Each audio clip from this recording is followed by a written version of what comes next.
दर्शक नमस्ते। आज हामी HTML ट्यागहरुको बारेमा डिस्कस गर्दैछौँ। आजको क्लासमा हामी ट्याग भनेको के हो, ट्याग के हुन्छ, ट्यागबाट कति टाइप्सको छ ट्यागहरु HTML मा, यसको बारेमा डिस्कस गर्नेछौँ। HTML tag are hidden keywords हो। एउटा हामीले HTML भनेको प्रिडिफाइन्ड ट्यागहरु युज गरेर वेब पेज डिजाइन गर्नुपर्ने हुन्छ। प्रिडिफाइन्ड भनेको अलरेडी डिफाइन गरेको छ। जस्तै हामी टेबलको लागि TH टेबल अफ हेडिङको लागि TH ट्याग युज गर्ने, टेबल अफ डाटाको लागि TT ट्याग युज गर्ने, यसरी अलरेडी डिफाइन गरेको ट्यागहरुलाई युज गरेर चाहिँ हामीले वेबसाइट डिजाइन गर्नुपर्छ। Use for defining HTML element. An HTML element consists of starting tag, some content and an ending tag हुन्छ। HTML के हुन्छ भन्दा स्टार्टिङ ट्याग हुन्छ, अनि त्यसको बीचमा हामी केही कन्टेन्ट लेख्छौं, अनि लास्टमा त्यसलाई हामी इन्ड गर्छौं विथ इन्डिङ ट्याग। जुन ट्याग स्टार्ट गरेछ त्यही ट्याग इन्ड गर्नुपर्छ विथ ब्याकस्ल्यास। ओके, ब्याकस्ल्यास राखेर चाहिँ इन्ड गर्नुपर्ने हुन्छ। यहाँनिर हामीलाई ट्याग्स इन HTML भनेर दिएको छ। जस्तै हेड ट्याग भयो, हेड ट्यागमा हामीले के लेख्न मिल्छ, हेड ट्यागमा टेक्स्ट फर्मेटिङ ट्याग्स भित्र हामीले के लेख्ने, लिंक ट्यागहरु कसरी युज गर्ने, लिंक ट्याग कति टाइप्सको छ, लिस्ट ट्याग भनेको के हो हैन, लिस्ट ट्याग कति टाइपको छ, जस्तै अर्डर लिस्ट भनेको के हो, अनअर्डर लिस्ट भनेको के हो, टेबल ट्यागमा के एट्रिब्युटहरु युज गरिन्छ, टेबलमा कुन ट्यागहरु युज गर्ने टेबल बनाउँदा, यो सबै कुराहरुको बारेमा डिस्कस गर्नेछौँ। फर्स्ट हेरौँ HTML tag. HTML tag angle brackets भित्र हामीले के लेख्नुपर्छ, HTML ट्याग लेखिन्छ। There are two types of HTML tags. एउटा एम्प्टी ट्याग छ और सिंगलेटन ट्याग पनि हुन्छ। सिंगलेटन ट्याग भन्छ empty tag, and container tag अथवा पेयर ट्याग हुन्छ। सिंगलेटन ट्याग भनेको स्टार्टिङ ट्याग मात्र हुन्छ, त्यसको एन्डिङ ट्याग हुँदैन। भनेको जस्तै हामी यो हाम्रो यसले जनाउँछ एन्डिङ ट्याग भनेर, यो सिन्टेक्स देख्न सक्छौं हामी। यसले जनाउँछ भने सिंगलेटन ट्यागमा चाहिँ के हुन्छ भन्दाखेरि यति पार्ट मात्र हुन्छ, स्टार्टिङ ट्याग मात्र हुन्छ, यसको एन्डिङ ट्याग हुँदैन। त्यस्तो खालकोलाई एम्प्टी ट्याग भन्छ। हाम्रो सिन्टेक्स छ ट्यागको। बेसिकली ट्यागमा स्टार्टिङ ट्याग अनि बीचमा कन्टेन्ट हुन्छ र लास्टमा त्यही ट्यागको क्लोजिङ ट्याग हुन्छ।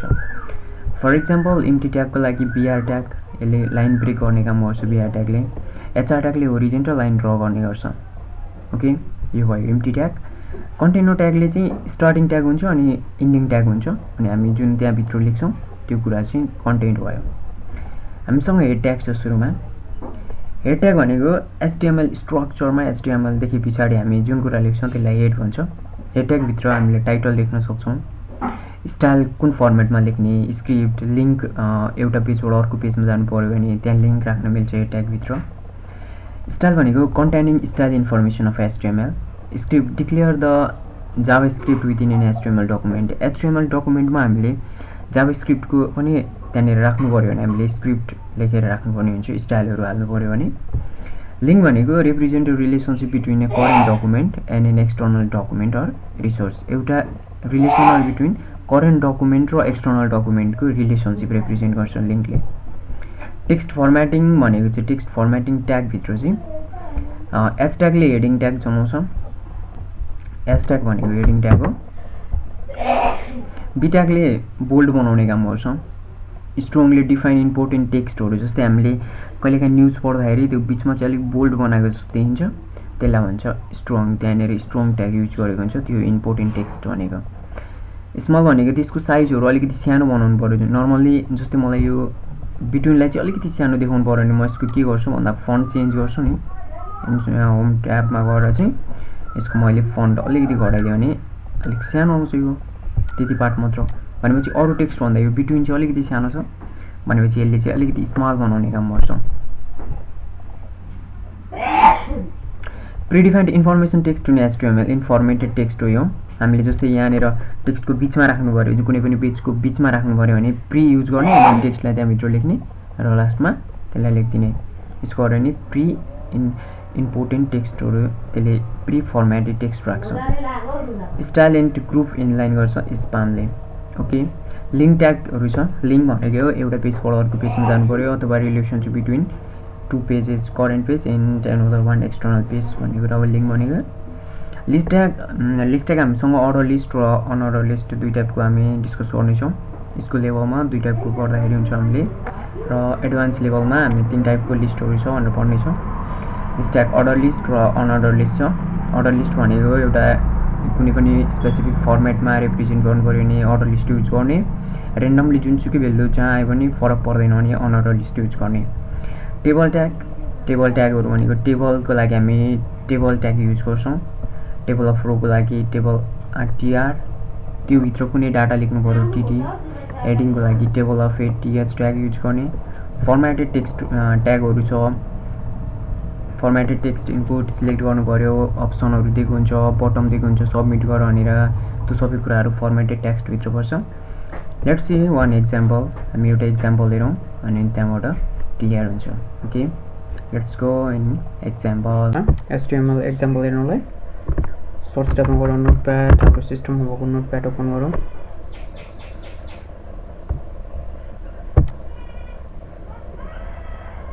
नोटप्याड ओपन भएपछि हामी यहाँ HTML को स्ट्रक्चर्स लेखौँ। HTML, त्यस पछाडि हाम्रो HTML स्ट्रक्चर्समा हेड पछाडि टाइटल, टाइटल को क्लोजिङ पार्ट, हेड को closing part, body tag start चाहिँ गरौँ अनि बडी ट्यागलाई क्लोज र HTML ट्यागलाई पनि क्लोज गरिदिउँ। यो हाम्रो बेसिक स्ट्रक्चर अफ HTML भयो। अब हामी जति पनि ट्यागहरू लेख्छौँ त्यो डिफाइन गर्छौँ, त्यो सबै बडी ट्यागभित्र लेख्छौँ र कुनै कुनै ट्यागहरू हामीले ट्यागभित्र पनि लेख्नुपर्ने हुन्छ। टाइटल ट्यागभित्र हामी जे कुरा लेख्छौँ त्यो चाहिँ हाम्रो स्क्रिनमा आउँदैन, किनभने त्यो चाहिँ इन द फर्म अफ टाइटलमा आउँछ। र हामी फर्स्टमा हामी यहाँबाट हेरौँ कुन ट्याग हेरौँ भन्दाखेरि फर्स्ट हाम्रो इम्टी ट्याग बिआर ट्यागले लाइन ब्रेक गर्छ, हामीलाई थाहा छ। टाइटल ट्याग हेऱ्यो, स्टाइल ट्यागले इन्फर्मेसन दिने काम गर्छ HTML को। टेक्स्ट फर्मेटिङ ट्याग हेरौँ। एउटा टेक्स्ट फर्मेटिङ ट्यागमा हामीसँग छ स्ट्रङ छ, स्मल भन्ने छ। कुनै एउटा प्याराग्राफ लेखौँ। पिट्यागमा के लेखौँ भन्दा hello we are web designer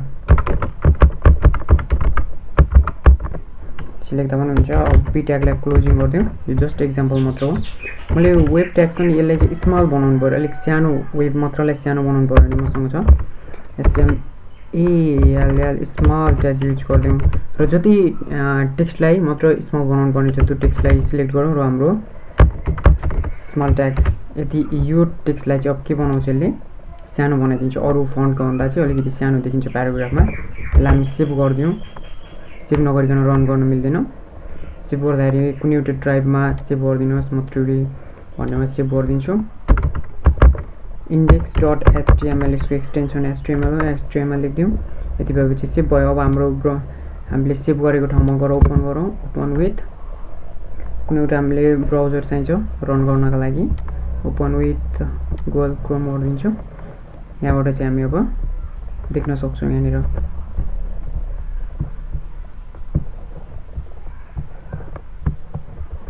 hello we are web designer भन्ने आयो।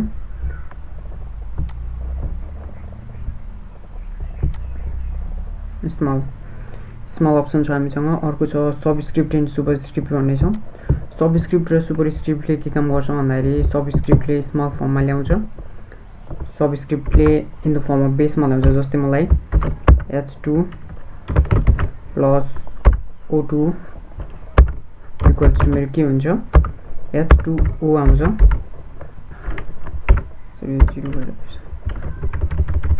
H2 प्लस O2 गऱ्यो भने H2 आउँछ, तर यो त सेम लाइनमा छ भनेपछि केमिकल फर्मुला भनेको यो भनेको इन द फर्म अफ बेसमा हुन्छ। मैले यसमा के युज गर्नु पर्यो, अब सबस्क्रिप्टको लागि SUB युज गर्ने। अनि यो 2 लाई चाहिँ केमा आउनु पर्यो, मेरो सबमा आउनु पर्यो भनेपछि हाम्रो सिन्टेक्स के थियो, ट्याग कन्टेन्ट अनि त्यस पछाडि फेरि क्लोजिङ पार्ट अफ ट्याग थियो। त्यति गर्यो भने यो चाहिँ बेसमा जान्छ। हामी यसलाई पनि सब बनाइदिउँ। क्लोजिङ पार्ट अफ सबको यो 2 चाहिँ बेसमा आउनु पर्यो, त्यसैले मैले पनि सबमा लगिदिन्छु। र यो 2 पनि केमा आउनु पर्यो भन्दाखेरि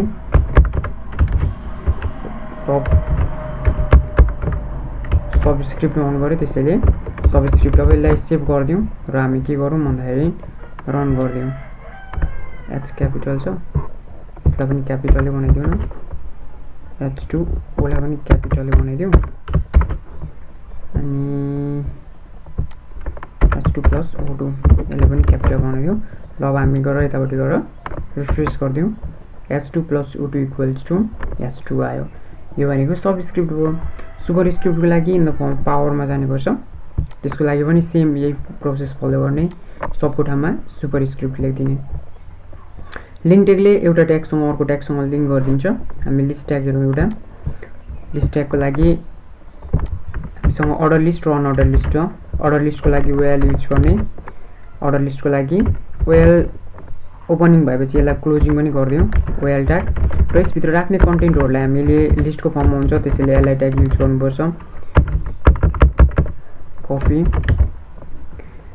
एलआई ट्यागको क्लोजिङ गर्ने हामी फेरि एलआई ट्याग ओपन गरौँ किनभने यो लिस्ट हो नि त लिस्ट भएको कारणले गर्दा हामीले एलआई ट्याग युज गर्नुपर्ने हुन्छ टी छ अर्को एलआई ट्यागलाई क्लोज गरिदिउँ र यतिलाई सेभ गरेर हामीले अर्डर लिस्ट बनाएको छ भनेपछि यो केमा आउनु पर्यो 1 2 को फर्ममा आउनु पर्यो अथवा कुनै एउटा पार्टिकुलर फर्मेटमा आउनु पर्यो अर्डर लिस्टको लागि हेर्नुहोस् 1 2 आयो अब हामीले यहाँ कन्टेन्टहरु लेख्दै गयौं अझै थप्दै गयौं भनेदेखि यो नम्बर बढ्दै जान्छ यसलाई ट्यागलाई क्लोजिङ गर्दियौ र सेभ गरेर रन गर्दियौ यति गरेपछि थर्ड नम्बर आयो यो भयो अर्डर लिस्ट अब अनअर्डर लिस्टको लागि हामीले अर्डर लिस्टलाई क्लोजिङ गरेका छौं यहाँ भन्दा बाहिर जाने अनि अनअर्डर लिस्टको लागि यूएल ट्याग युज गर्ने यूएल ट्यागको क्लोजिङ पार्ट गर्दियौ अब हाम्रो यही कुरालाई यहाँनिर ल्याएर पेस्ट गर्दियौ कन्ट्रोल सी गरेर यसलाई अनअर्डर लिस्टमा ल्याएर पेस्ट गर्दियौ यति गरेपछि सेभ गरेर अब हामी रन गरेर यसको आउटपुट हेरौँ यो चाहिँ अर्डरमा आउँदैन यो चाहिँ हाम्रो अनअर्डर लिस्ट हो त्यसैले माथिको यस्तो अर्डरमा आउँदैन यो भयो अर्डर लिस्ट र अनअर्डर लिस्ट हामीसँग अरु टेबल ट्यागहरु पनि छ लिस्ट ट्याग टेबलको लागि हामीले टेबल ट्याग युज गर्नुपर्ने हुन्छ टेबल अफ हेडिङको लागि टीएच ट्याग युज गर्ने टेबल अफ रोको लागि टीआर ट्याग युज गर्ने table of heading table of body table of foot भनेर दिएको छ फर्म ट्यागहरु भनेको हामीले रेजिस्ट्रेसन फर्महरु फिल अप गर्नु पर्यो भने फर्म ट्याग युज गरेर चाहिँ हामीले एचटीएमएल मा पनि कतिपय वेबसाइटहरुमा जस्तै अनलाइन शपिङ साइटहरुमा हामीले फर्स्टमा फर्म फिल अप गर्नुपर्ने हुन्छ हाम्रो इन्फर्मेसन दिनुपर्ने हुन्छ लगइन गर्नलाई अथवा कुनै पनि सामान पर्चेज गर्नको लागि त्यस्तो समयमा चाहिँ फर्म ट्याग युज गरेर उनीहरुले एउटा फर्म क्रिएट गरेको हुन्छ एचटीएमएल बाट सिम्पल फर्महरु युज गर्छ त्यहाँबाट क्रिएट गरेको हुन्छ अनि हामीले त्यही अनुसार इन्फर्मेसन दिनुपर्ने हुन्छ यो कसरी क्रिएट गर्ने भन्ने बारे म नेक्स्ट भिडियोमा फर्म ट्यागहरुको बारेमा डिस्कस गर्ने छु टेबल ट्यागहरु कसरी बनाउने भनेर आजको यस भिडियोमा हामी यति नै डिस्कस गर्ने छौं table tag form tag list ट्यागहरुको भिडियोको डिस्क्रिप्सन बक्समा म यो भिडियोको डिस्क्रिप्सन बक्समा लिंक हाल्दिन्छु तपाईहरु त्यो लिंकबाट डाइरेक्ट लिस्ट ट्यागहरु टेबल ट्यागहरु अनि फर्म ट्यागहरुको बारेमा नि स्टडी गर्न सक्नुहुनेछ आजको यस क्लासमा चाहिँ हामी यति नै डिस्कस गर्ने छौं thank you for watching this video please subscribe my YouTube channel thank you